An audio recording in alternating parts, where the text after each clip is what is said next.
of campsite comedy from a country nearly as good as Australia, just underneath us. Okay, please make some noise for your second open mic comedian, Stuart!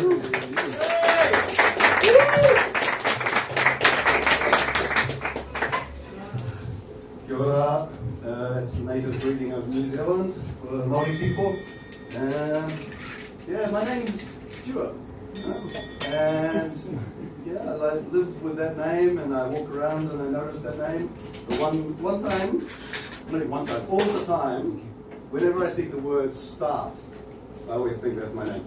Right? And when I see that, nearly my name, S-T-U-A-R-T. It's a bit of a nightmare for me, so like I see it quite often, like, oh, geez, my attention. And when I was at school, as well, in the classroom, the teachers always put up the alphabet around the room, like A, B, C, D, D, D, D, D. And maybe you've noticed, but S-T-U are in order, so I've always seen my name in classes too. It like destroyed my ego or boosted it too much. Does anybody else here have a name that gets confused with something else? Anybody? For example, what's your name, brother? Arman. Arman? Yeah. Jeez, okay.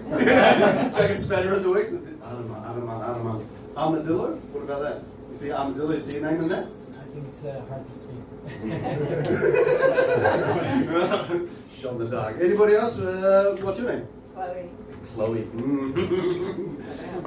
Chloe. Chloe. Who does it? Maybe it's just me.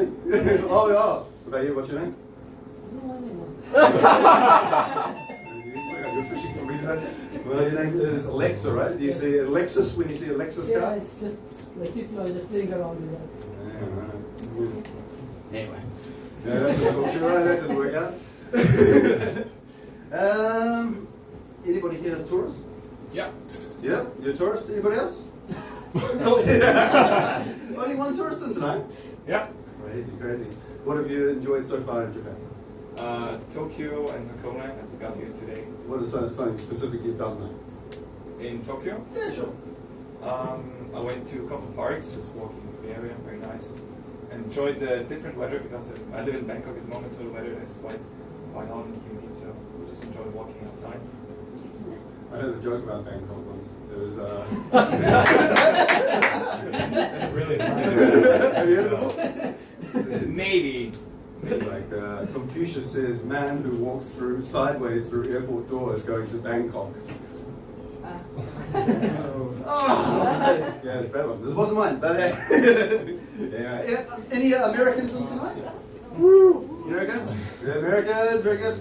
Congratulations on getting the new Pope. Hey, Catholic? No. You did work to the Jehovah's Witness the way Jehovah's Witnesses.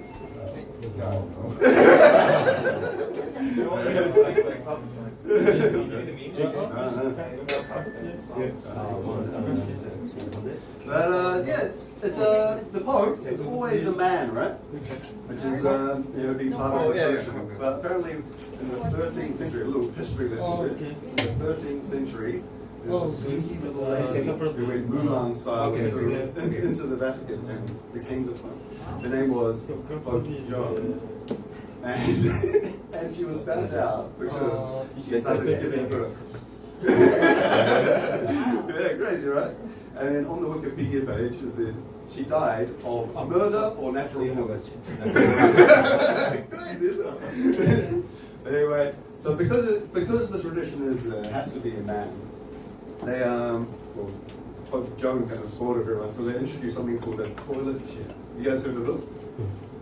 Yeah, so like so in what they call the conclave, when they decide the new pope, they have to double check whether or not the pope is a man.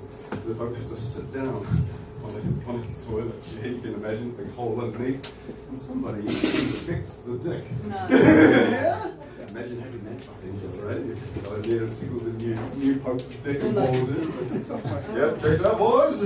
Bring him in. Crazy. Yeah, right. Apparently it's quite common for folks to sleep around a lot too, so the toilet chair is only a myth. But because the popes are quite promiscuous, they've actually proven themselves to have lots of children as well.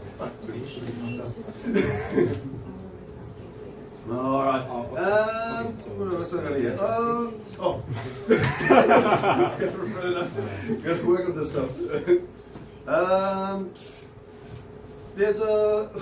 I've lived in Japan for 13 years now. Yeah? And I asked you like, how's tourism kind of going? I've kind of lost that romance. Like, everything's gone the same-ish for me. I see like gacha machines, like,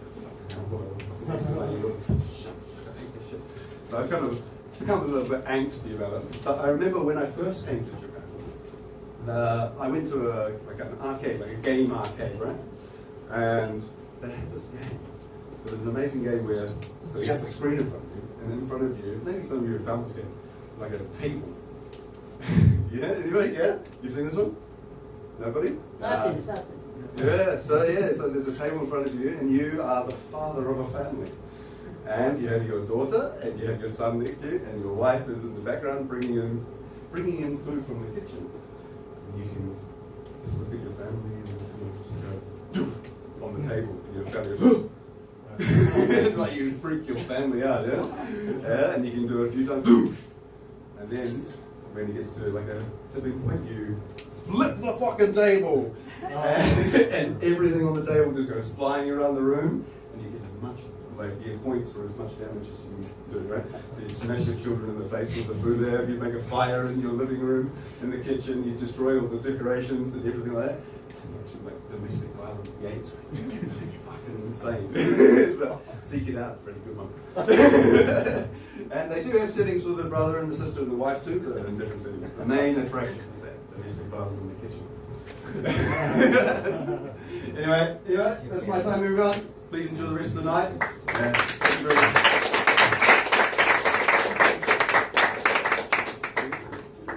Thank you, Stuart. Ladies and gentlemen, one more time.